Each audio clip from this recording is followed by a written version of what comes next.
Hello everyone, welcome to my mini vlog. तो अब आपको पता ही होगा, अक्सर हम लोगों को शाम को कुछ हल्का फुल्का खाने का मन करता है और छोटी छोटी हमको भूख लगती है।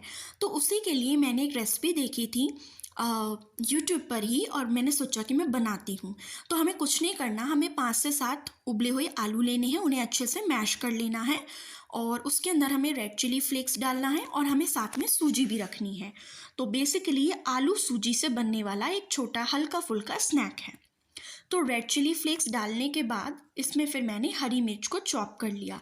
तो अच्छे से छोटा छोटा करके आप हरी मिर्च को चॉप कर लीजिएगा और ये आप अपने अकॉर्डिंग ले सकते हैं। आपको ज़्यादा चटपटा पसंद है, ज़्यादा मिर्च पसंद है तो उसके अकॉर्डिंग ले लीजिएगा। Green chillies, red chilli powder, फिर थोड़ा सा अदरक घिस लेना, हरा फ्रेश धनिया ले लीजिएगा और काला नमक और काली मिर्च।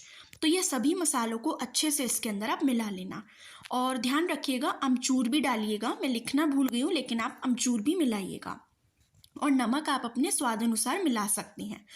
तो हम लोग तो कम नमक खाते हैं, मतलब ज़्यादा तेज़ तीखा नमक हम लोग खाते नहीं हैं, तो इसलिए हम उसी के अकॉर्डिंग नमक डालते हैं। तो ये सारी चीज़ों को आप अच्छे से मिक्स कर लीजिए और इसको मतलब ऐसे मिक्स करिए जैसे आप समझ लीजिए आप लोग आलू का पराठा वगैरह बनाते हैं ना, बस उसी तरीके का मसाला आपको पहले शुरू शुरू में तैयार करना है और अच्छे से उसे मिक्स करना है।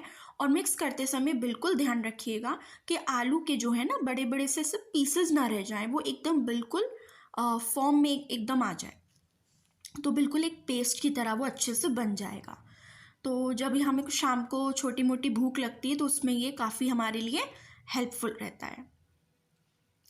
तो अब ये मैंने अच्छे से इसको मैश कर लिया है, देखिए आप अच्छे से पूरा मैश हो गया है ये। और आप चाहे तो थोड़ा सा चख के देख सकते हैं नमक वगैरह सब सही है कि नहीं। और इसको अच्छे से करने के बाद पानी वगैरह का तो इसमें यूज़ नहीं होगा। हाँ, हरा धनिया मैंने एक थोड़ा एंड में डाला था और अब हम इसके अंदर थोड़ा सा ना कॉर्नफ्लावर भी डालेंगे। आप कॉर्नफ्लावर नहीं है तो आप चावल का आटा भी डाल सकते हैं, जिससे कि वो अच्छे से बाइंड हो सके और ऑयल भी कम ले। अब मैंने इसके अंदर सूजी मिला दी है, सब चीज़ें मैंने अंदाजे से ली हैं। तो मैंने इसके अंदर इस कटोरी के अंदर सूजी ली थी जिसमें थोड़ी सी बच गई थी, तो फिर मैंने उसको अच्छे से ले लिया। अपनी रिक्वायरमेंट के अनुसार आप उसे अच्छे से बांध लेंगे और इस तरीके का डो बना लेंगे। डो बनाने के बाद आप इसे फ्रिज में कम से कम आधे घंटे के लिए रख देंगे। अब इसके लिए मैंने कुछ डिप्स बनाए थे। एक तो मैंने हरे धनिए की चटनी बनाई और दूसरी मैंने मूंगफली की चटनी बनाई। तो आप इसको कैसे भी करके सर्व कर सकते हो, चाहे किसी के साथ नहीं। मेरा मन था मूंगफली की चटनी बनाने का भी, तो मैंने बना लिया। तो मूंगफली की चटनी के लिए मैंने धनिया को अच्छे से धो दिया 2-3 बारी। मूंगफली को रोस्ट कर लिया मैंने। थोड़ा सा मैंने छोटा सा इंच मैंने अदरक का लिया। हरी मिर्च मैंने इसके अंदर नहीं डाली थी क्योंकि वो मैं हरी चटनी में डालती। तो इसके अंदर काला नमक, थोड़ा सा जीरा और जिंजर का छोटा सा मैंने टुकड़ा लिया और इसके अंदर सारी चीज़ों को मैंने मिक्सी के अंदर चला लिया और अच्छे से पेस्ट तैयार हो गया। लास्ट में फिर टेम्परिंग करेंगे हम इसकी। तो ये भी मैंने यूट्यूब से ही देखा था और काफ़ी अच्छी मुझे लगती है। साउथ इंडियन कुजीन्स मुझे काफ़ी पसंद है, तो उनकी नारियल की चटनी और ये अच्छी लगती है, लाल टमाटर की चटनी भी। तो ये सारी चीज़ें मुझे अच्छी लगती हैं। और पता है बीच में ना गड़बड़ भी हो गई थी, ये जो बड़ी वाली मिक्सी है ना, तो ये चल ही नहीं रही थी और फिर मुझे दूसरी मिक्सी में सारा कुछ चीज़ों को ट्रांसफ़र करके करना पड़ा। तो मूंगफली को अच्छे से मैंने रोस्ट करके इसके अंदर डाल लिया था और ये सारी चीज़ों के अंदर आप चाहो तो हल्का सा पानी इसमें ऐड कर सकते हो। कंसिस्टेंसी आप अपने अकॉर्डिंग रख सकते हैं बिल्कुल। तो मिक्सी काम नहीं कर रही थी ये बिल्कुल भी, मैं परेशान हो गई थी। फिर एकदम से मेरे के माइंड में आया कि हाँ एक छोटी मिक्सी पड़ी है, तो फिर मैंने उसके अंदर ये सभी चटनियाँ जो तैयार करी। और टेम्परिंग के लिए मैंने तड़का लगाने के लिए लिया है राई, कड़ी के पत्ते और सूखी लाल मिर्च। तो उसके अंदर अच्छे से हम इसके अंदर तड़का लगा देते हैं तो टेस्ट हमारा इन्हेंस हो जाता है। तो नारियल की चटनी में भी इस तरीके से लगाते हैं और इसमें भी। वैसे कुछ लोग चना और उड़द की दाल भी डालते हैं, लेकिन मैं नहीं डालती। तो इस तरीके से मैंने 2 चटनियों को तैयार कर लिया था, एक हरी धनिया की चटनी जो कि नॉर्मल सभी के घर में बनती है और एक मूंगफली की चटनी। डो हमारा सेट हो चुका था क्योंकि आधा घंटा फ्रीज में रखना था। तो अब मैं इससे टिक्कियाँ बनाऊंगी। तो मैंने अपने हाथों पर ऑयल को रब कर लिया है और छोटा छोटा लोई लेकर मैं इसे अपने हाथों में उसको गोल गोल घुमाकर उसको टिक्की की शेप दूंगी। जैसे आप लोग भल्ले की या किसी और चीज़ की साबूदाने की टिक्की वगैरह बनाते हो, बिल्कुल सेम वही प्रोसीजर है।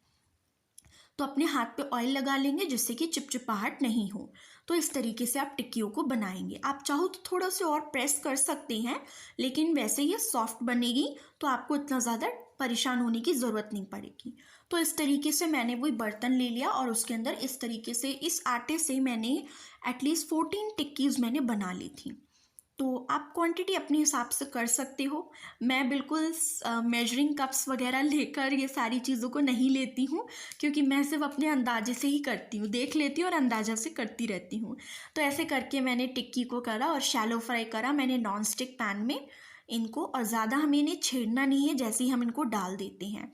तो ये ऐसे देखिए गोल्डन ब्राउन हो जाएंगी। धीरे धीरे करके इनको मैंने नाइफ़ की मदद से इधर उधर हिलाया जिससे कि ये अच्छे से हर तरफ से सिक जाए अच्छी तरीके से। तो इस तरीके से मैंने 2 बैचेस में अपने ये टिक्की जो है वो शैलो फ्राई कर ली थी। इस तरीके से देखिए हो गई ना, बिल्कुल अच्छी से एकदम हो जाएंगी। और हाँ, फ्लेम जो है आपको मॉडरेट से लो रखनी है जिससे कि वो अच्छे से सिक जाए। ऐसा नहीं हो कि ऊपर ऊपर से ही सिक जाए। सर्व करने के लिए मैंने इसको दही भल्ले की तरह भी सर्व करा था, इसके ऊपर हरी चटनी, सौंठ और चाट मसाला वगैरह डाल के। और दूसरा हमने इसको नॉर्मली भी सर्व किया था प्लेट में, वही हमने सूखा सूखा इसको टिक्की रख लिया और साथ में अपनी 2 चटनी बनाई थी वो भी रख ली। तो थैंक्स फॉर वॉचिंग और बने रहिए अंकिशास व्लॉग्स के साथ।